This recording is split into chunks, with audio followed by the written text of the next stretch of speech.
Welcome everyone, Sunday night. This is the final session of the Problem Tanks webinar coming to you live from Franklin, Tennessee. Don't worry, there's plenty of social distancing going on here. No one's here but me and the family, but no one else is out there touching me, breathing on me, sneezing on me, any of that stuff. Family is there. So we have come a long way over the past 4 weeks, talking about no growth of coral, no color of coral, fish, sick and dying fish, algae issues, and tonight I turn it over really in a lot of ways to you guys and gals for Q&A. This whole webinar tonight is question and answer sessions. Y'all, as we say here in Southern Tennessee, Middle Tennessee, are really going to lead the whole thing. Ask me what you want. I don't know where babies come from, including babies' fish. But before we do that, let me give you one thing that I talked about in the webinars when we were talking about moving tanks. Is I said, look, when you move tanks, your tank's going to get upset at you. Fish are going to get sick who never got sick. You may lose fish. Corals may bleach. Expect that. It's going to happen. And unfortunately, it happened to me, and in this tank behind me, everything has been doing well. Fish have been doing well. The coral actually been doing fantastically well. I'm actually having to start dose alkalinity on this tank because water changes. I'm not going to spend an hour and a half doing a big water change to get the alkalinity up every week. I decided, dude, just hook up a dosing pump and start dosing out like you tell everyone else to do. So everything's been doing well, except that I've had a casualty in the past week, which is very upsetting to me, really makes me sad, is that my ultra rare sea bay anemone has bit the dust. So it was, geez, I don't know, a foot across when it was in my big tank, put it in this tank and it was doing well for about a month. And then I noticed it started to shrink and I started feeding it. I increased the flow on the tank. And about 2 weeks ago, I said, look, I've got to take drastic measures. I moved it over to a tank, one of my tank buddies' tanks, client of mine as well. His tank is doing very, very well, a very mature system. So I put the anemone in there.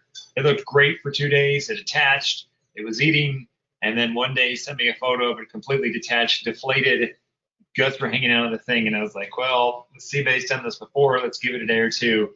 And then 2 days later, he told me that it was breaking apart in this tank, so he's going to remove it. So sometimes it hurts when you know that these things can happen. I kind of expected something to not be happening when I tore down the tank and moved it into here. I didn't expect the sea bay or my anemones to be upset, but honestly, I wish I'd lost some coral instead of lost this thing.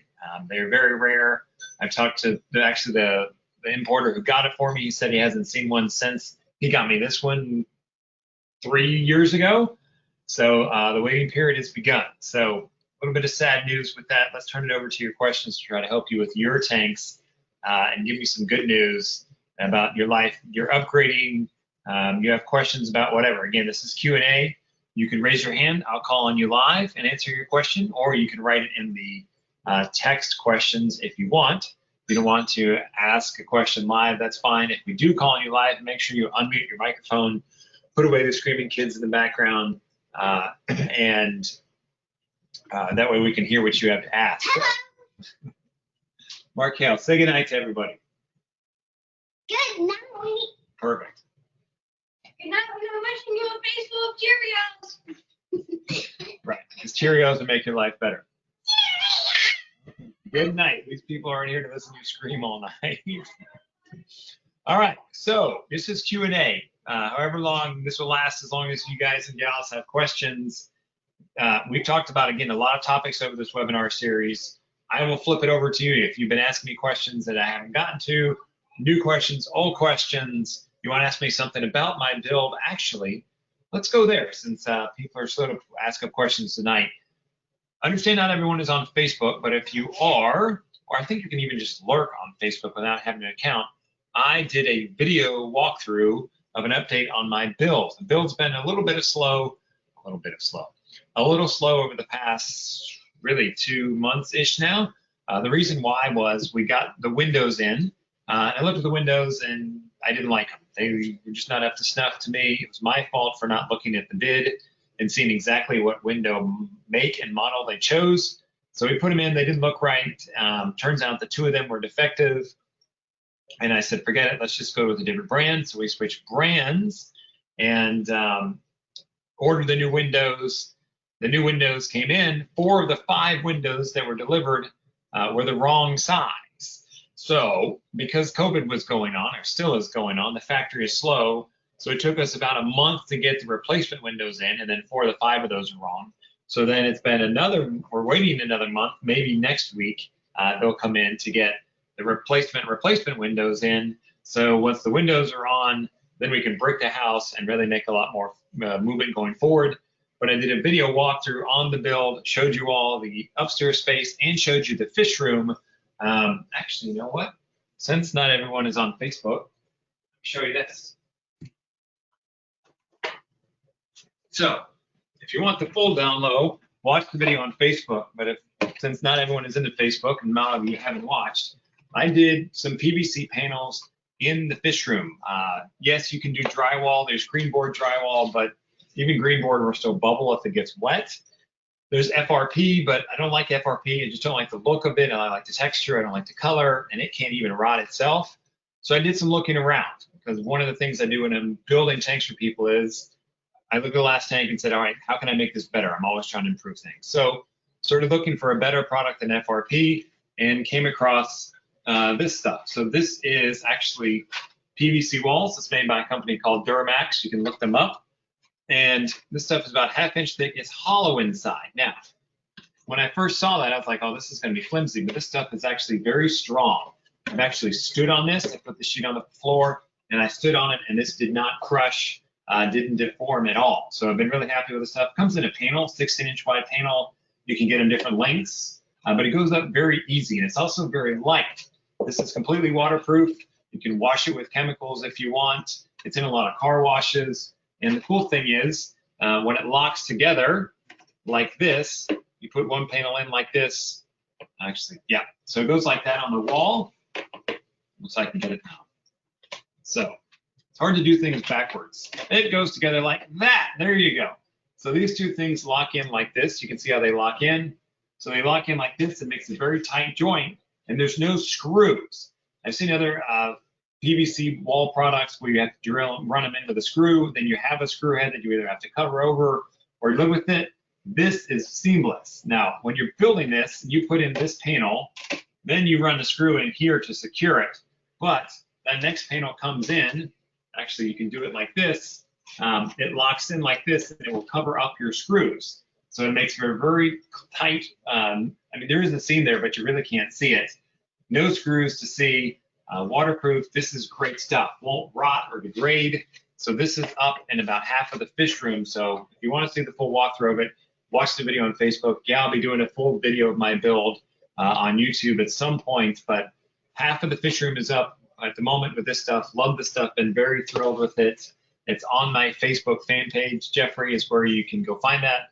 Facebook.com/Mr. Saltwater Tank. So fish room is making progress. We got some of the walls up. Once the new windows are up in the fish room, I'll put the rest of the walls up there. But it's really a great product. Really like it. Goes up really easy to work with. I cut it on the table saw with myself. So you can cut it. You can work it very easily with a jigsaw, with a skill saw, and it's actually not that expensive. You have to buy it directly from Duramax. So the only thing is they have to freight it to you. So make sure you get enough that it's worth your while. But it's only, I got the 10-foot panels, and I think they're like $28 each. So it's really not bad. They have different trims that you can use to trim out around windows and doors. So that's the big update on the fish room. Where can you go to see that? Again, it's Facebook.com/Mr. Saltwater Tank. Jeffrey, it should be, yep, here we go. So the video is right here. There you go. That's where it is, Jeffrey. You can watch that, and I'll give you the whole rundown. So there's me talking. Again, I'm turning this over to you. So if you have a question, raise your hand. There we go. Now we got some hands coming out. So Mike wants to know, he says he's setting up a quarantine tank for a hippo tank. Should I start the quarantine tank at 1 ppm for copper power? All right, Mike, when I'm setting up a quarantine tank, the first thing I do is I get the animal in there with no medication. I like to get them in. I like to get them comfortable. I like to get them eating. That way I know if they stop eating, then I can't say, well, it's because they don't like the food or because they're still stressed out. I want to get them eating. Then I'll start adding in the medication. That way I know if they stop eating it, very likely it's because of the medication, and then I can pull out the medication. So I don't have any concerns about running copper. I use cupramine from CChem as opposed to copper power. I had very much success with it, as I talked about in the webinars. I've dosed maintenance with it, with leopard wrasses, all that kind of stuff. I just ramp it up very slowly. It takes about a week to get it at the full concentration. I'm very patient with that. And I've had great success with it. But I get those animals eating first, get them comfortable, and then I'll start medicating them. Mike also wanted to know something like general cure. How long should you use it in the food? So I don't just throw that type of stuff, Mike, at my fish. If you're asking about general cure, I would use the recommendation from the manufacturer on the label. I personally put my fish through copper and nothing else. That's my big concern is marine velvet and ick. So copper takes care of both of those when it's run correctly. So I don't do anything else to my animals and have had a lot of success with it. So thank you for quarantining your animals, Mike. Good luck with the hippo. Hopefully it's a smaller hippo. Didn't see what size tank you're going to set it up in, but I would recommend at least a 20 if it's a small hippo. I'd like to see it in a 40, maybe even a 55, so the guy has plenty of room to swim around and feel comfortable. All right, Randall, the old pH question. pH says my pH is between 7.6 to 7.8, and I like to be over 7.8 at the lowest. What are my thoughts on recirculating CO2 scrubbers? All right, Randall, I've tried CO2 scrubbers when they first came out. Blows through media.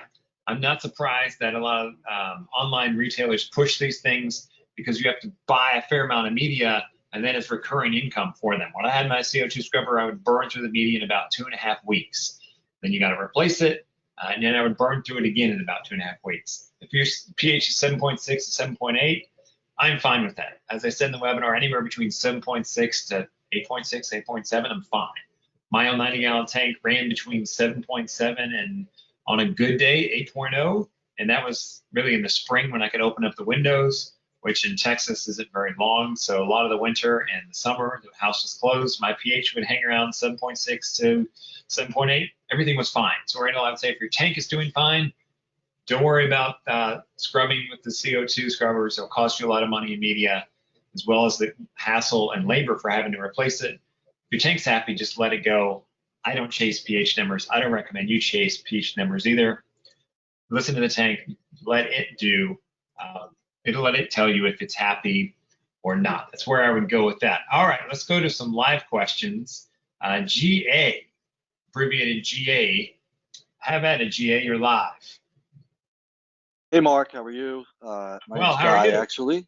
Good. Hey, Guy. And thanks for doing this. And I really appreciate it. It's great seeing you. I had a quick question on my tank. I've been having an issue with it. It's a 190-gallon corner tank. I've had it for about 3 years now, and I think it had COVID. Right around the time when COVID started, I had an alk crash, and I lost a huge colony, like 1.5 feet of stylo, purple stylo. And I've been trying to get my parameters right, which I did. Everything seemed to be okay. And then all of a sudden, I started getting massive amounts of bubble algae everywhere. I've been treating that, trying to get rid of it. And I recently tested my magnesium, and my magnesium, oddly, is at 800. That's the only 800, and I've tested it like 5 times. It's the only. Yeah, same test kit. Has the test kit expired? No. Okay, 800 sounds really low. I would get a different test kit just to verify. And I'd also, with the new test kit, if it's accurate, if it's checking out with the one you have, I would also check your salt. What salt do you use? I use the Tropic Marin Pro. Okay. The Bio Pro. So that's usually a good product. So I've had issues with other salts. So I wouldn't blame the salt, but I would still check the salt. would you recommend treating with Vibrant for the bubble algae? Bubble is something that I see a lot of reefers freak out about. I've had it in tanks and I have no problem removing it manually and then adding some emerald crabs in there to mow it down. Now keep in mind that they will go and eat everything else in the tank first, and then they're going to go after the algae. They very likely will. If you feed heavy and have a lot of waste in there, then they might not eat your bubble algae, but I've had a lot of success with them eating bubble algae. These guys. Okay. I've put in a few. Doesn't seem to be doing much, but the Vibrant, I'm on like week 2 or 3, so I'm going to hopefully see if that works. And have you had experience with that, and was it successful? I haven't, and I was actually talking to my tank buddy on Friday when we were together, and he used it, and as expected, it crashed his Refugium, which is not surprising. But he feels like, in his experience, he would not use it again. He didn't lose any coral, but he just didn't feel like it kind of put his tank through a loop. That was his opinion of it. So I've had another client who used it and didn't have a good experience. So, it's not like I was there dosing it. So I just have to rely on what they say. So I've heard good things though, like a lot of things in the saltwater tank hobby, like one person's like, it's horrible. And the next person's like, it's great. So, I'll leave that one up to you. That's been what I've been told by people close to me.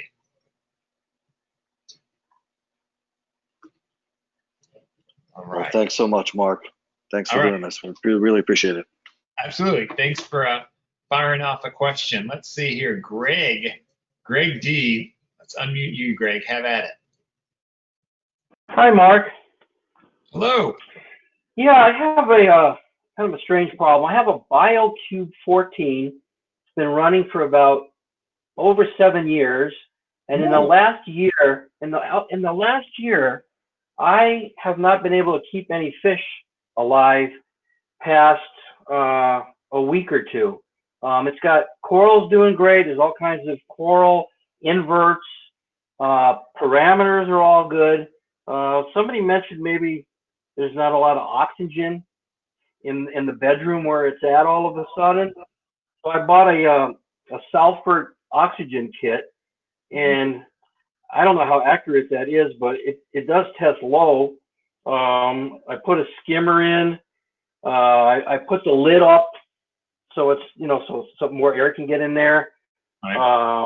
I leave the door open sometimes in the bedroom, and I tried it again a couple weeks ago. I put a pair of clowns in there, and one lasted about 5 days, and the other one lasted about a week, and then no spots or anything. They looked perfectly fine. They were breathing a little funny, and then all of a sudden they're gone.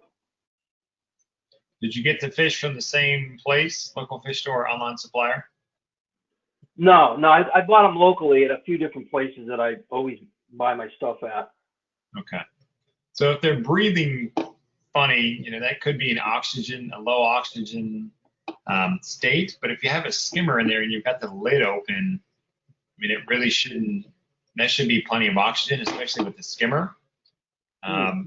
So I'd be curious. The clownfish would be a good add for that. Was the tank ever doing well, or has it always had this issue? No, I would say for probably the first 6 years, I have I've always had clowns in there and some gobies, and everything was always fine until about a year ago this started happening. Yeah, so the oxygen, a lot of those DO kits are not that great. I hesitate to. You're not quarantining the animals, right? You're just putting them straight in the tank? Correct. And it's always been clownfish that you've tried since the issue? No, I've had a couple of different gobies, a couple of royal grammas.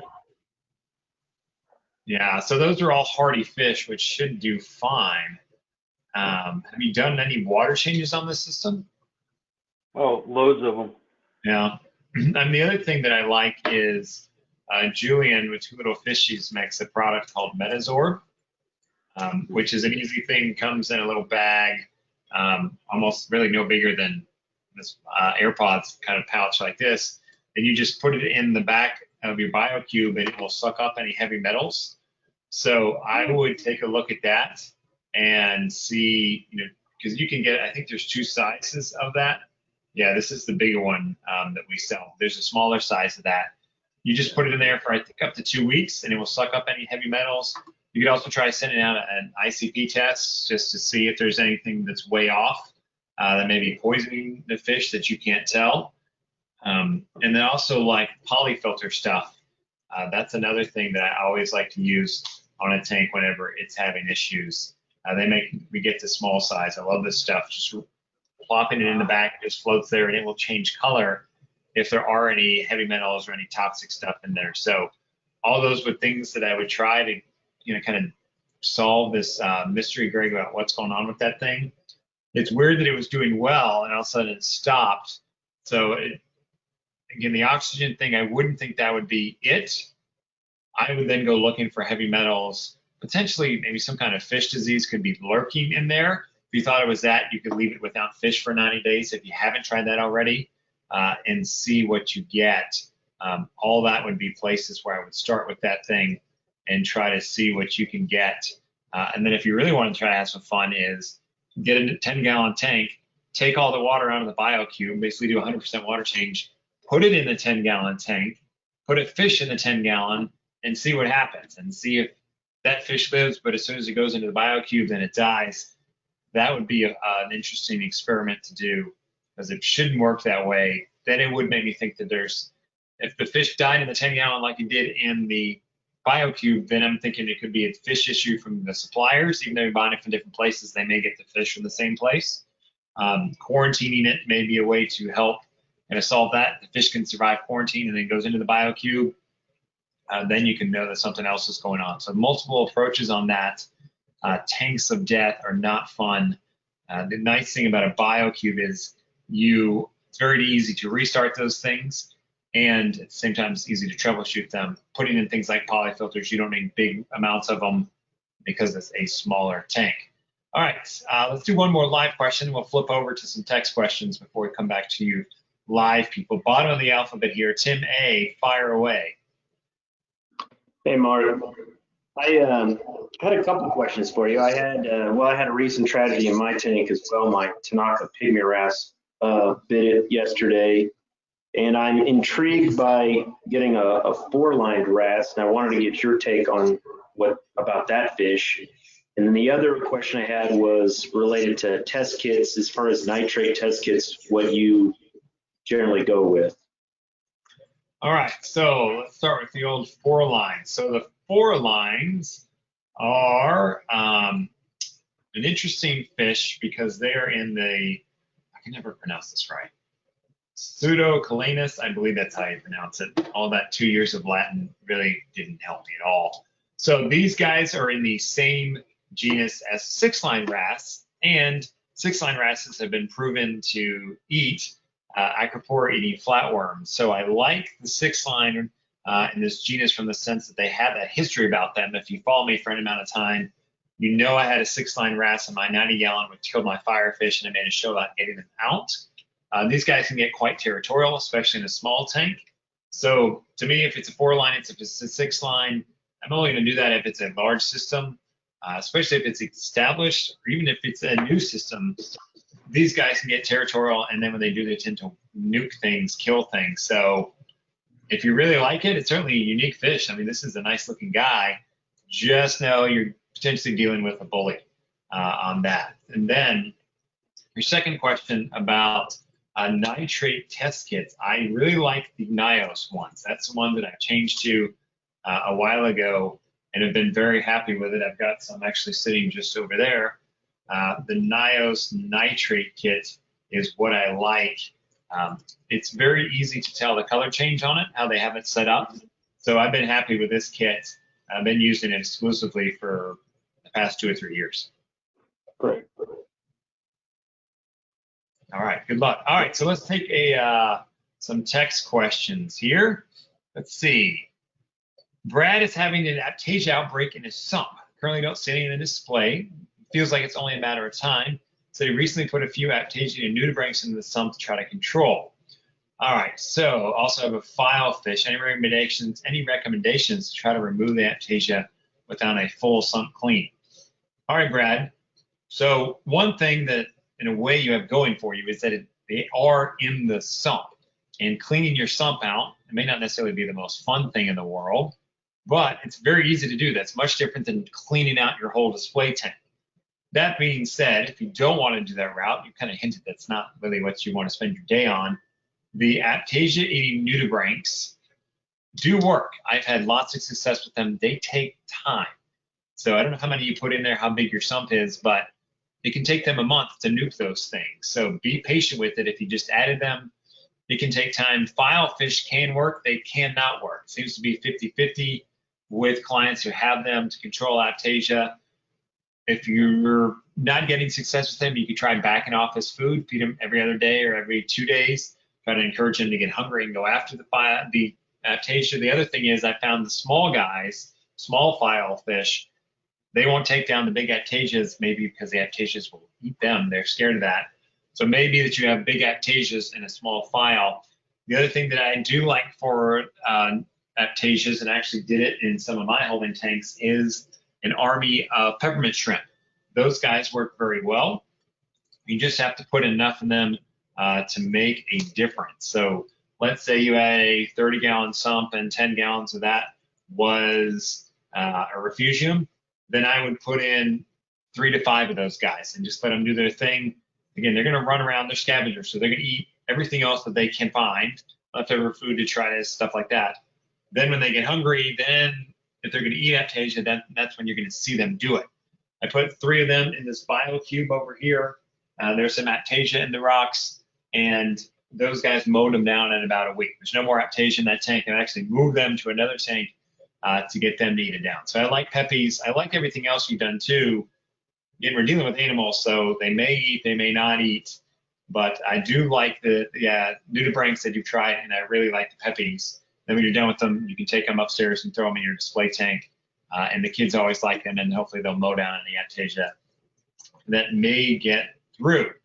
All right, John, what sort of advice would I have for a first-time fragger? We need a t-shirt for that. First-time fragging. That's fantastic. Bought a hammer curl that was thumb size, and now it's the size of 2 fists. Awesome. Love to hear success stories. Ton of branches. Good to hear that it's branches. That was one of my questions. Nervous to do it as his favorite coral in the tank. Should I just leave it as it is or try to frag a branch of it? All right, John, a couple things here. 1, you've had a lot of success with the hammer, which is awesome. And 2, that means if you frag it and keep it in the same tank, this is a really good chance that it's going to continue to do well. Now, how do you frag them? Hang on just a second.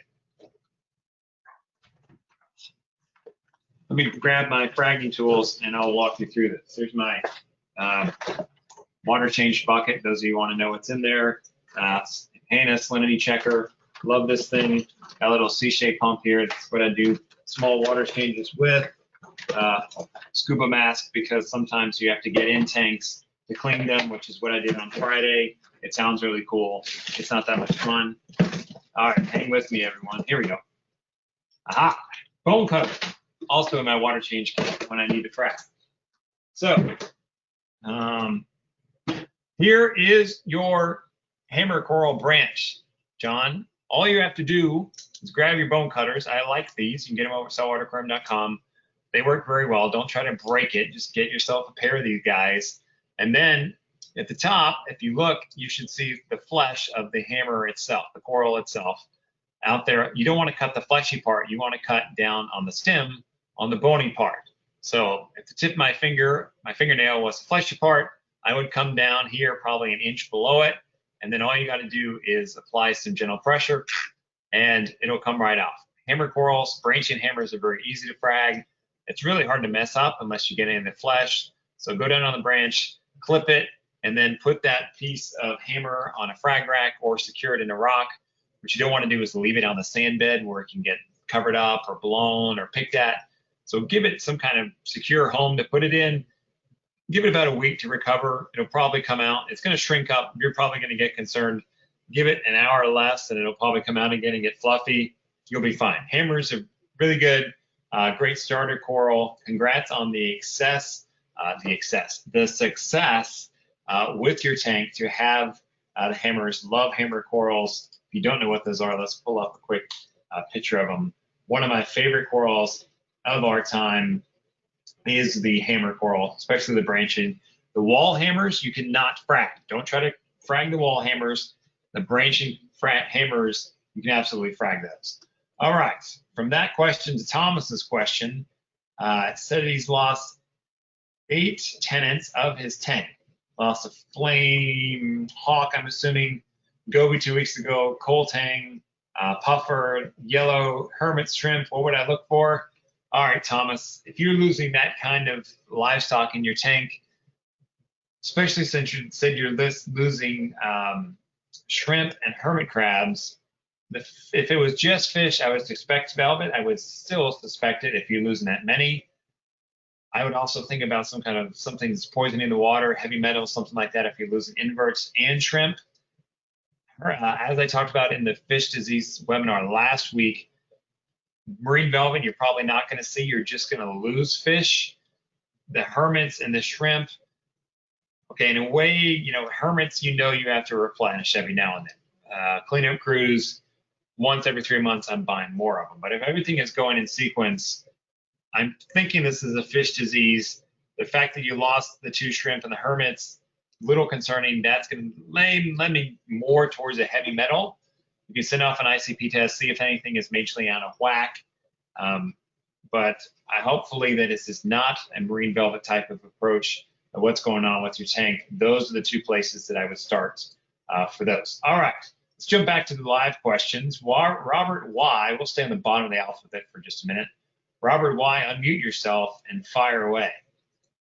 Hi, Mark. Thanks for hosting us again. Thank you for being Question tonight, going back to the algae discussion and refugium size. Is there a general percentage that you could throw out there that you think would be an efficient size refugium for as big as you can get? Okay, I hear what you're saying. My fear is it's too small and it's just going to be a waste of space and time to even deal with it, though it's been my plan the whole time to So how big use is a the refugium. tank? I've got a 50-gallon tank with 20-gallon sump, so 70 in the system. And is this, a mass-produced sump or do-it-yourself sump? It's the Trigger 26. Okay. And that has the built-in refugium, right? Correct. And let me just see if I can pull this up so we all know what you're looking at. This one here. Yeah, the Sapphire 26. Yeah, that's the one. And then you made this section the refugium, the center? Correct. Yeah, okay. So what's in your tank in terms of fish?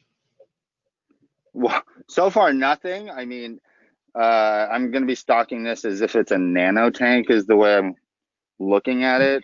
Okay. 20 to 30 inches of livestock is my goal. Okay.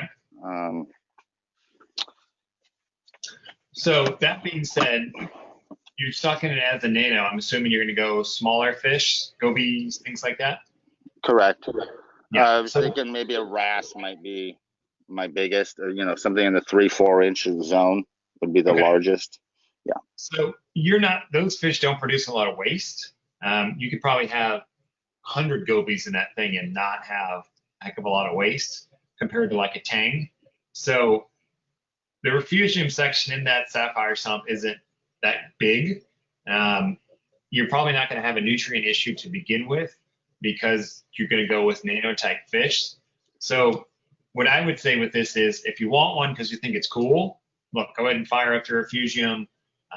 Put a nice grow light over it like the AI Prime refugium light or the Kessel grow lights. And then just don't expect it to grow like crazy because you're probably not going to have a lot of nutrients to feed it. If you're thinking you need it because of nutrient control, then I would set up the tank and get it stocked and see if you have a nutrient issue, mainly in the form of nitrates and phosphates, before you add the refugium because it may not do anything simply because it doesn't have any food. Okay. I guess one of my big issues is it's been 15 years since I've been in the hobby, and I was much younger at the time. Maintenance, I'm sure, was an issue.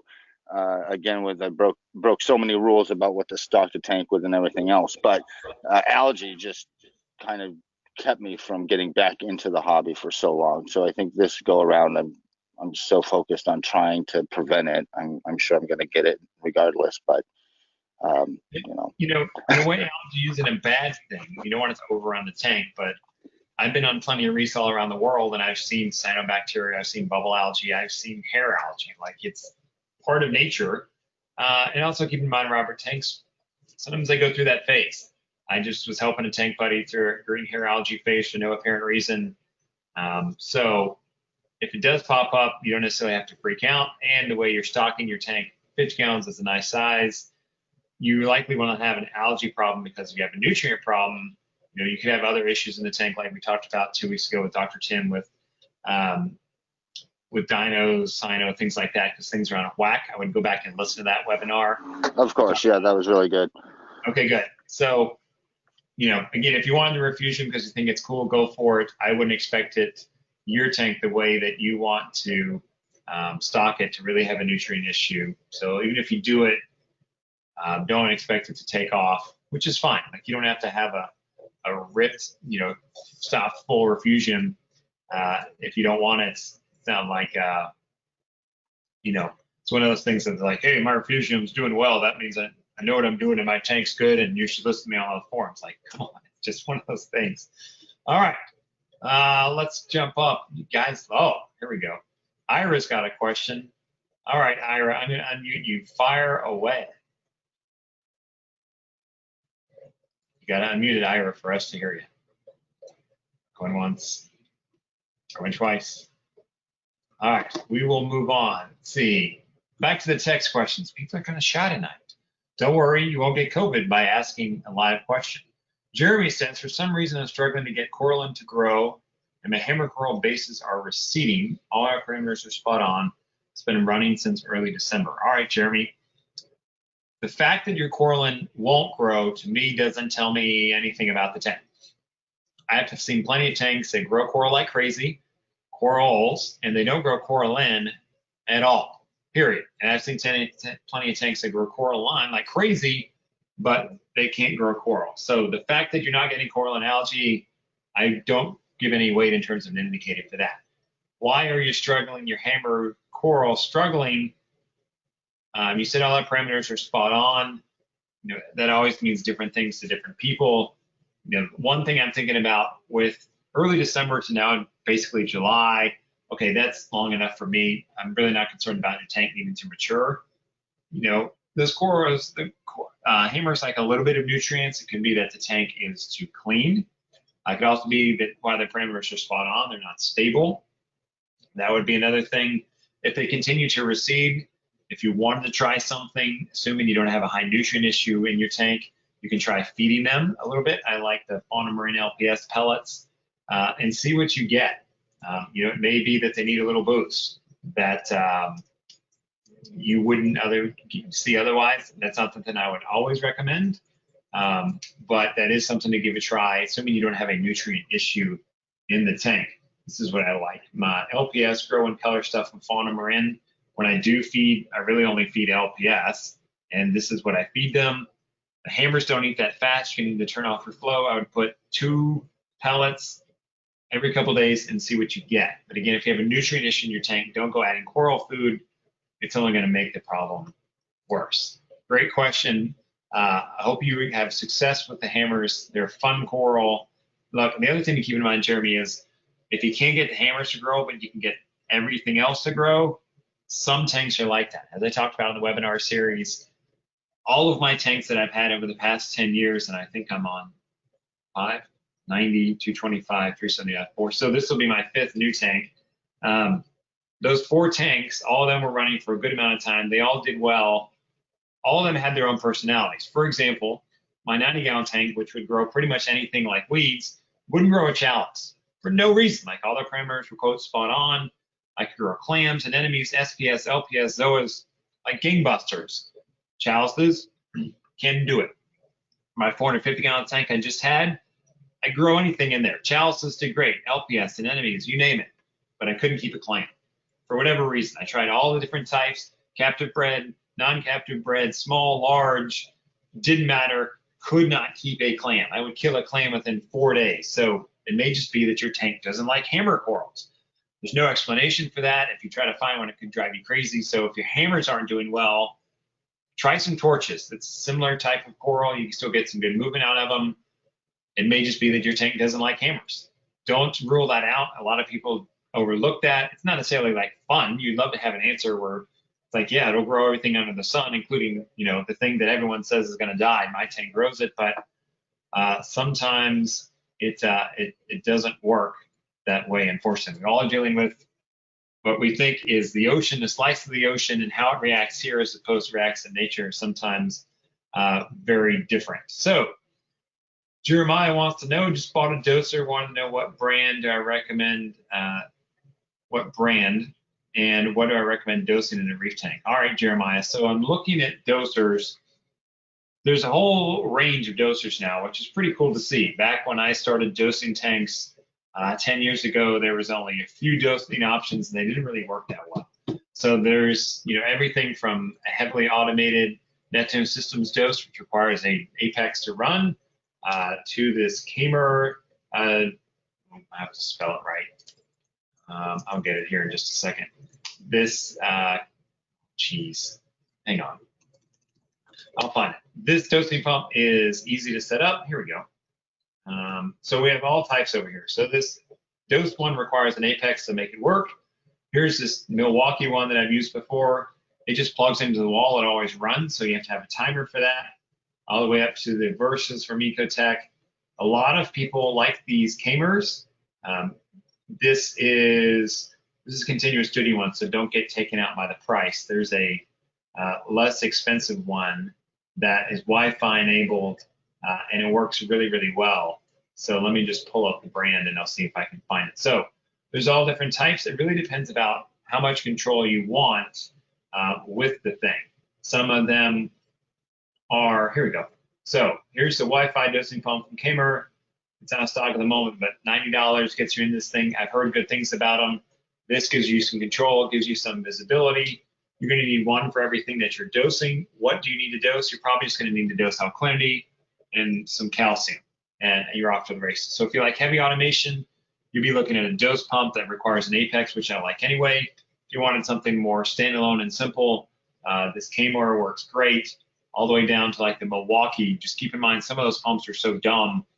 You just plug them in and all they know how to do is run. So then you need some kind of timer to them, and then you're adding on this kind of okay automation that tends to get in the way more than it helps you. So that's when I'm like, look, if I can spend $90 and get this guy as opposed to spending 50, then I have to buy a light timer and fiddle with that thing. Like, forget it. I'll spend the extra money and get myself some automation. Great question with that. What brands do I like for dosing products? You know, there's a lot out there. I like the ESV stuff.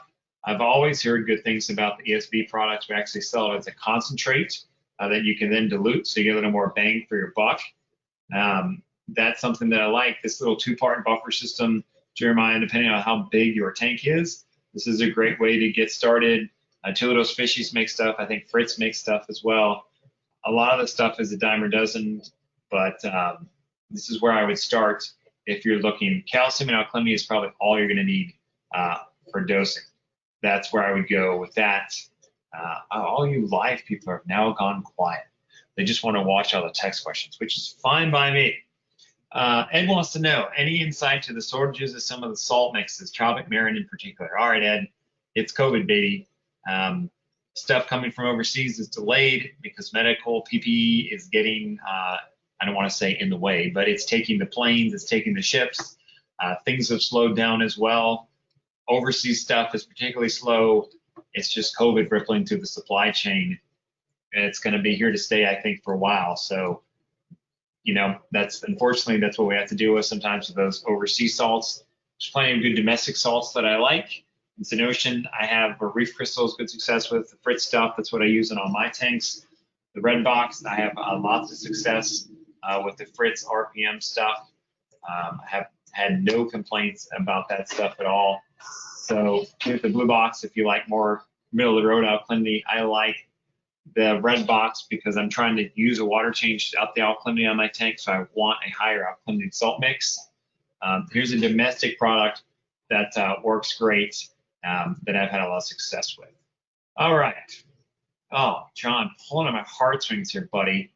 Favorite place to snorkel dive in the world to see coral and fish. The one that is just killing me right now because I can't travel.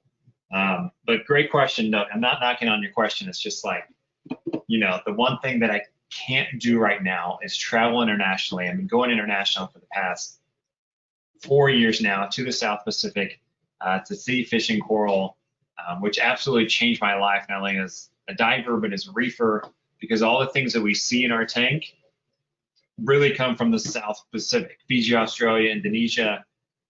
I mean, you go to Florida and you can see large animals, which is fine, but to me as a reefer, like the Caribbean's pretty boring because it's like there's a big French angel, which is kind of cool, but like I want to see corals, and there's not really that many corals there. There's some big like barrel sponges and gorgonians, but overall it looks pretty fair. So just as an example, the picture on my Facebook page is from Australia, from a dive I did. Here you go. I took this photo with my GoPro. It just pointed down and I popped the shot off. So Fiji is great. It's very affordable to get there, very easy diving. A lot of good dives are either walk offshore or it's like a 3-minute boat ride from the resort. We rent a private island, and there's all kind of reefs around the place, and you can literally go dive, and while you're doing your surface interval, you go back to the resort and have tea and cookies, and you go back out again. Australia is a much different animal. This was about 35 miles offshore. So if you're going that far, you're probably staying out there that far. If you get seasick and the seas are rough, like this, if you want to see the stuff, that's where it is. So that's kind of how it is there. Not bad, it's just different. So to me, Fiji is really great with lots of diversity, plenty of hard corals, soft corals, and fish. Easy to get to, extremely friendly people, very, very friendly as well, very, very safe. And when they let me back in, I'm gonna hightail down there because my trip to Australia got pushed to next year because Australia won't let us in. Fiji and Vanuatu, where I was gonna go in fall with the group, aren't gonna let us in. So looks like I'm gonna have to wait a year to get back in the ocean to see things like this, which just kills me. But that's where we are. Even if other countries open up, it's very likely that they're not going to let in any quote sick Americans because of that. All right, Dustin, upgrading from a 110 to a 265. Nice upgrade, Dustin. It's one thing I said in the upgrading webinar. If you're doing an upgrade, make it worth your time. You're going from a 110 to a 180. It's like, it's an upgrade. Like, yeah, but it's like, okay, it's not that much of an upgrade. Upgrading a tank takes a lot of effort. Tanks takes a lot of effort and time, potentially money as well. So make it worth your time. 110 to a 265. Your wife doesn't agree. Well, it's a nice upgrade. It's worth your time to do that. And look, if she's not going to be happy about it, you could just do 400. And she's going to be unhappy either way, which means you're going to be unhappy. So why not go for the gold? Question is, planning on trying to start adding some corals or anemones. What are some corals that would you recommend for starters? Even corals with a trigger and a puffer. Yeah. All right.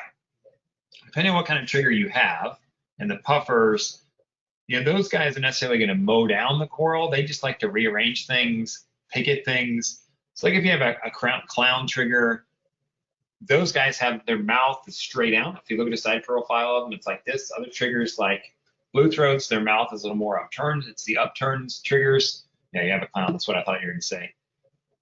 The triggers with the upturned jaw, little underbite, those guys are less prone to eat the corals. Your clown, it wouldn't surprise me if he picks or moves things around. Same with the puffer. You could try some soft corals. That's a great one to try. So gorgonians is something that's a great easy coral to keep. You could try some zoas. Wouldn't surprise me if the clown trigger eats that.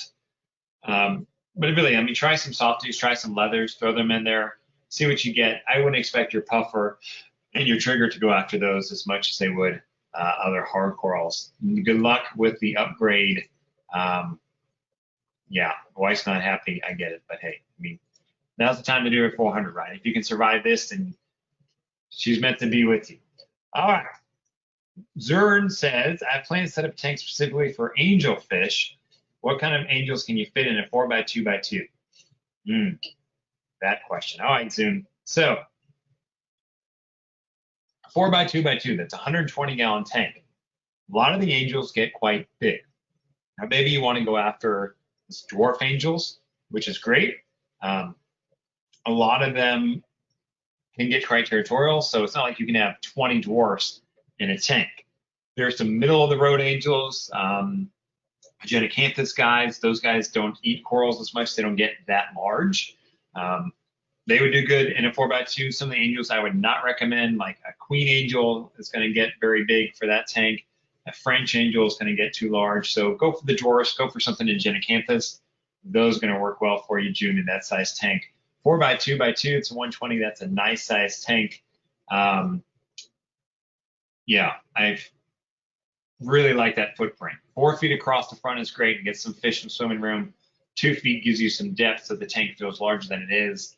And then 2 feet is tall is a nice thing as well. All right, Chris wants to know, what's the best time to dose the aminos, lights on or lights off? Does it really matter? Great question, Chris. Some people say lights on, some people say lights off. I just set up my dose to dose so many mils over the course of the day, and it breaks it up over 24 hours and it doses it throughout the day. So I keep my life easy.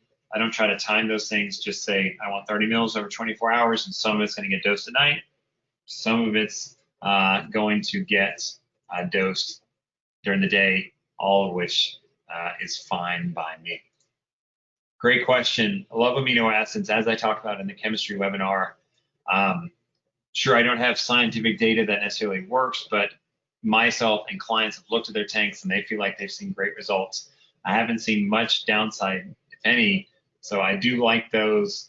Here's the thing, if your corals are small, if you're not growing coral, you don't need the dose of that. As things start to grow up and things start to take off, then I like to add it in. All right, Brad, we're gonna wrap up the evening and wrap up the webinar series with you. Take it home, Brad. Make sure you unmute yourself so we can hear what you had to say. Fire away. Hi, Mark. Thanks for another great Sunday evening. My wife and I join in every week. We're in a debate right now. We have a 48 by 30 by 30 tank, and we want to get 1 or 2 show-stopping fish to kind of be the highlighting fish of the tank. She wants to go flame angel or a sapphire damsel. I've said no. So we're looking for a reef-safe kind of showstopper fish. What would you recommend? What's in the tank now? Got a purple tang, bristle tooth tang, couple clowns, a single wrasse, couple gobies, couple blennies, and 2 anthias. What kind of wrasse do you have? Oh, my wife calls it a rainbow. It looks like a 6 line, but it has a lot more lines on it. I can't remember what it's called off the top of my head. Okay, and it doesn't bother anything? Nope. Okay. And you said your tank was 4 by 30 by 30? Correct. Which is so that's what, like 180-ish, I think? Roughly 180. Yeah, so show-stopping fish. So I like the spot breast angels. The male, I like the pairs. Here you go, these are boys in live aquaria. So these are very reef-safe angel, easy to keep. I put a lot of these in clients' tanks. I have a male in my tank behind me as well. They are great. They're easy keepers. It's easy to tell the male between the females, so it's a fun story to talk to people about. It started as a female and then it switched. The male, I mean, the female looks good. The male looks especially good, especially as they get a little older. They get more of a blue head on them, and they get sizable. I mean, these, they say 9 inches. I've seen them that big in the wild, but my guys, probably 4.5. So you're not necessarily going to get them die. I'm not worried about them outgrowing your tank. This is a great fish, show-stopping type of fish. Really like those, easy to keep. Flame wrasses always please people. Make sure you have a lid on your tank. These guys can jump. Always like these. Another fish that I've had a lot of success with is the leopard wrasses, and those are the worst. Yeah, so yeah, there you go. I've had a lot of success with these as well. These will wipe out your pod population. So if you have a mandarin, I wouldn't put these in, but you can get 2 or 3 of these. If you quarantine them, which I recommend you do, make sure you put sand in the quarantine tank. I found that these guys are a little hard to get to eat. It takes about a week for them to eat, but once they start eating, they're pigs. They will decimate, again, the pods, but they'll frozen food, they'll smash it. Nori on a clip, they'll smash it. You throw anything at them once they're eating, they will eat well. And at night they sleep in the sand, so they will be watching the tank. All of a sudden, you get a little bit of sand plume on the area, and you know your leopard wrasses went to sleep. So all those guys, leopard wrasses, flame wrasses, the spot breast angels, all those are nice fish that to me were going to set themselves apart and catch everyone's eye and add a lot to your tank. Awesome. Thanks, Mark. Appreciate it. You're welcome. Thank you for being here tonight and all the nights, Brad. I know I see you're here pretty much every single week. I appreciate that, and everyone who's been with us on the webinar series, all the webinar series that we've done. Remember, all the recordings are over on our YouTube channel at SaltwaterAquarium.com's YouTube channel. You can also get back to all the webinar information at SaltwaterAquarium.com/webinar. We're going to leave the recordings up there for, I don't think we have any plans to take them down, so you can go back and watch old series on the different topics that we've talked about, have that helping out with your tank. Certainly, if you're going through troubles with your tank, as I said in the webinar series, you got to lean into it. You got to put more effort. You may have to put more money into it. Don't back off and kind of say, F it. Look, you got to hang in there. You got to work through the thing. Sometimes these tanks go sideways for no apparent reason. Sometimes they turn around for no apparent reason. Sometimes they turn around because of things you've done. But I always, again, lean into it. Don't give up. We got into this hobby to have fun. Sometimes it's more challenging than others. Certainly right now with me having just lost my prize sea bay, it's a tough pill to swallow, but I'm going to move on. We'll keep going. I hope you all enjoying your tanks, whether doing well or doing bad. Of course, stay safe, wash your hands, wear a mask. We'll get through this thing all together. And all the recordings, again, we're going to leave them up there on YouTube, on SaltwaterAquarium.com's YouTube channel for you to watch. Thank you, everyone, for being with us. Whether this is your first night or your last night, you've been with them all or some, or again, this is the first one. Thanks for watching this. Thanks for spending your evenings with me, giving your attention to the questions. I enjoyed all the questions. Enjoy your tanks. Have a good one. Be kind to one another. And I will catch you on a new video series coming up over here at SaltwaterAquarium.com and maybe out on the road as well. All right. Thanks, everybody.